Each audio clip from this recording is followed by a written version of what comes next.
Ուշադրությունը կենտրոնացած է Հալեպի վրա, եթե Հալեպից բացի մեր համայնքի հետ կապված այլ տարածքներից տեղեկատվություն, ինֆորմացիա ունեք, խնդրեմ ներկայացրեք։ Իմ ունեցած վերջի տեղեկատվությունները մի քանի օրվա են, հիմնականում վերաբերում են Հալեպին, ինչպես գիտեք, անցյալ տարեվերջին ռազմական լուծում գտավ արևելյան Հալեպի հարցը, սակայն դա չի նշանակում, որ պատերազմը ավարտված է, տեսնենք, թե ինչեր կկատարվեն, այդ բանակցությունների որը շուտով սկսվելու Աստանայում, այնտեղ տարբեր խաղացողներ կան, որոնցից մեկին արդեն հասցրել են դուրս դնել, քրդերին Թուրքիայի պահանջով արդեն դուրս են դրել բանակցությունների սեղանից, իսկ քրդերին այսօր անհնար է այդ քրդական գործոնը Սիրիայում այսպես արհամարել, որտեղ նրանք գետնի վրա ուժ ունեն, նույնիսկ Հալեպի որոշ թաղամասերում, գոնե երկու թաղամասերում եւ դրանք բավական, այսպես նաեւ դիրքով էլ բավական բարձր թաղամասեր են, կոչվում է Շեյխ Մաքսուդ եւ Էշրեֆիե կամ Դավուդիե, երկու անուն ունի, այդ թաղամասերում հիմնական ուրեմն այդ թաղամասերում ուղղակի գտնվում են այդ քրդական, այսպես կոչված ժողովրդական պաշտպանության ջոկատների վերահսկողության տակ, այնպես որ նրանք կարող են եւ մենակ ոչ մենակ նրանք, այլ նաեւ Սիրիայում, ինչպես գիտեք, արդեն հարյուրավոր ջոկատներ են տարբեր անուններով, մի քանիսը մի քանի հազար հոգուց, մի քանիսը մի քանի տասնյակ հոգուց, եւ նրանք կարող են որևէ ժամանակ, այսպես ասենք, խախտել այդ ամբողջ թուլուզել այն շագերտյալ եւ շատ փխրուն զինատատար, որ այսօր գոյություն ունի։ Ինչ վերաբերում է հայության, իհարկե հայկական թաղամասերը ամիջականորեն ուրեմն փրկվեցին հրթիռակոծման այդ վտանգներից, բայց պատերազմը, ինչպես նշեցի, շարունակվում է, տնտեսական ահավոր վիճակ է, շատ տեղերում մեր հայկական կառույցները կամ ուղղակի վնասվել են, նույնիսկ որոշ տեղեր քանդվել, ամբողջովին, այսինքն վերակառուցման կարիք ունեն, մի քիչ հայկական թաղամասերից դուրս գտնվող եւ հայերի պատկանող արհեստանոցներ, խանութներ, առավել եւս ֆաբրիկներ շուտ վաղուց արդեն գողացված են, գողոպտված են, մեծ մասամբ թալանված ու տարված նաեւ հատկապես ֆաբրիկները տարված են Թուրքիա։ Մի խոսքով ահավոր վիճակ է, այստեղ պետք է, ինչ ասեմ, չգիտեմ, համահայկական մի մտահոգություն լինի սա, բայց սկզբից պետք է որոշել, որ արժի առհասարակ մերձավոր արևելքի, այս դեպքում Հալեպի հայութը, գաղութը պահպանել, այնպես ինչպես կար, արժի այդ ուրեմն ջանքերը թափել, միլիոնավոր, չեմ ասում տասնյակ միլիոնավոր, միգուցե շատ ավելի ծախսեր անել, երբ դեռ վերջը հստակ չէ, երբ այդ երկրները մենք սկզբից պետք է որոշենք, թե մեզ համար ինչ են, հյուրընկալ երկրներ են, թե արդեն հայրենիք է, որտեղ պետք է մնանք ու միջև վերջ էլ մնանք, չգիտես ինչու,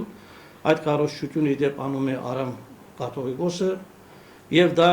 մարդկանց մղում է խարխափումի։ Մեծ մասը ճամբրուկային դրամատրությունների մեջ էին եւ այսօր էլ են։ Մարդիկ մտածում են, թե որտեղ ավելի հարմար կլինի իրենց հետագա կյանքը։ Շատեր արդեն ունեցան իրենց հարազատներին տարբեր երկրներում, եվրոպական, Գերմանիա, հիմնական Ավստրալիայում, Կանադա, ինչպես գիտեք, մեծ մասամբ տանում են եւ նրանց իհարկե հետևից նաեւ տանում են այդ դոմինոյի էֆեկտն էլ կա, ընտանիքների վերամիացման հարցը կա, հետագա ֆիզիկական հատկապես եւ նաեւ տնտեսական, սոցիալական ապահովության, անվտանգության հարցը կա, այնպես որ մեծ մասը ճամբրուկային դրամատրության մեջ է։ Այստեղ գործ ունենք մենք համահայկական մի խնդրի հետ եւ պետք է լինի համահայկական լուծում, որը առանձնապես ես չեմ տեսնում։ Կարգատաններ ամեն մի կառույց իր կողմից առաջարկներ է անում, ծրագիրներ է առաջարկում, բայց մենք չենք որոշել հիմնականը, որ մենք այդ երկրներում պետք է մնանք, թե չպետք է մնանք, եւ եթե պետք է մնանք, նպատակը որն է, մինչեւ երբ եւ ինչու։ Մանավանդ որ շատ վտանգներ թեր շարունակում են գոյություն ունենալ։ Ասեմ, նոր տարուց ամիջապես հետո ամսի 4-ին այս ամսվա Արամ կաթողիկոսը Մեծի տանը Գիլիկյո հանդիպեց Սիրիայի նախագահ Բաշար Ասադի հետ, շնորհավորեց Հալեպի հաղթանակի արդիվ, հաջորդ օրը մեկնեց Հալեպ, եղավ հայկական շատ կառույցներում, տեսավ քանդման վիճակը, նաև հանդիպեց պետական եւ բաց կուսակցության պատասխանատուների հետ, նրանց էլ շնորհավորեց իդեպ, սակայն մի բան պետք է ասել։ Այս շուտլիգությունը շատ մեծ սխալ էր իմ գնահատումով եւ ոչ միայն իմ գնահատումով, որովհետեւ հատկապես սուննի արաբների շրջանակում եւ ոչ միայն Սիրիայում, այլ նաեւ Լիբանանում, որտեղ մեծ զանգված կա սուննի արաբ սիրիացի փախստականների, դա առաջացրել է վրթովմունք, որ հայերը դիրքորոշում են Բաշար Ասադի կողքին։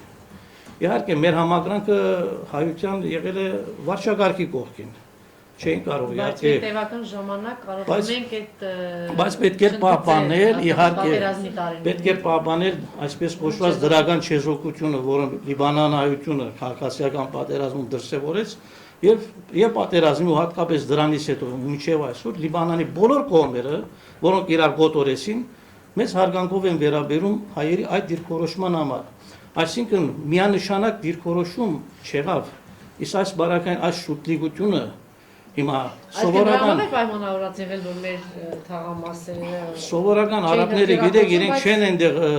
հաշվի առնում, որ այս արաքելական եկեղեցու ղեկավարը նրանք ու կաթոլիկներ էլ կան, ավետարանականներ կան, էջմիածնականներ կան, նաև Դամասկոսի թեմի էջմիածին է պատկանում եւ այլն։ Այսօր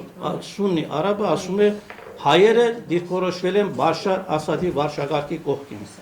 Ասի սա մեծ սխալ էր, դիվանագիտական սխալ էր, իսկ ես դա չէի սպասում Արամ Գաթողոսից, որովհետև նա բավական դիվանագիտական կողմից Ասադը ընտրված նախագահը եւ համայնքի այնտեղ է, այսինքն այո, բայց Անժելա կարելի էր ուրիշ լուծման գնալ, նախ առաջին այստեղ նաև մեծ վրթովմունք առաջացրեց նաև հայկական շրջանակներում այդ այցը, որովհետև Դամասկոսի թեմի առաջնորդը նույնիսկ տեղյակ չի եղել։ Ինքը տեղեկանում է սիրիական լրատվական միջոցներից, այսինքն մի տեսակ շրջանցում է նաև այստեղ նաև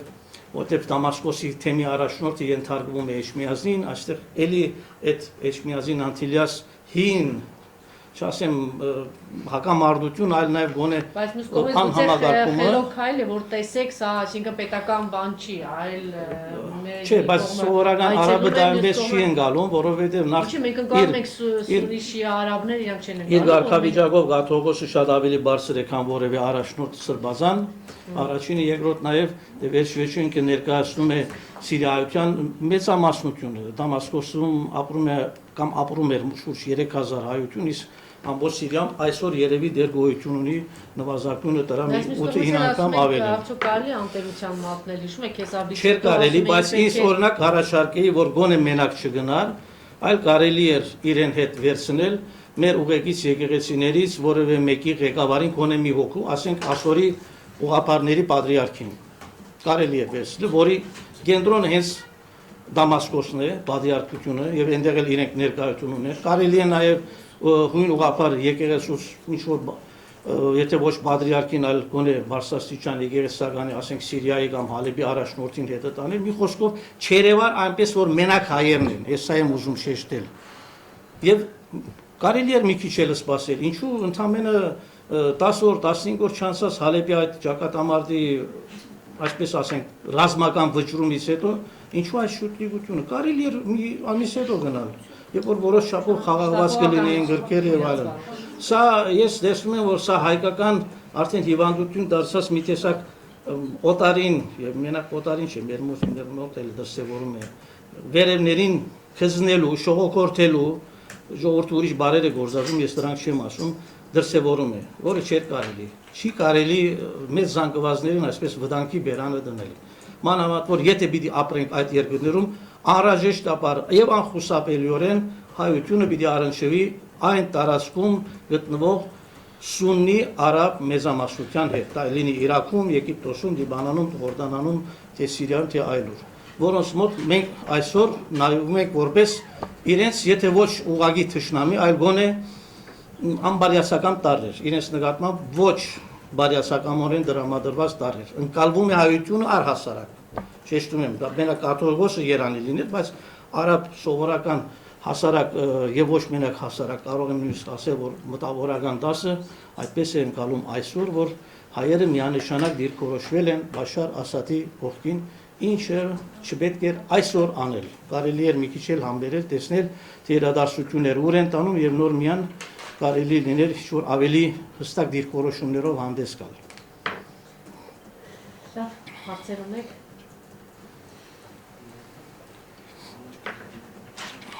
Շնորհակալություն։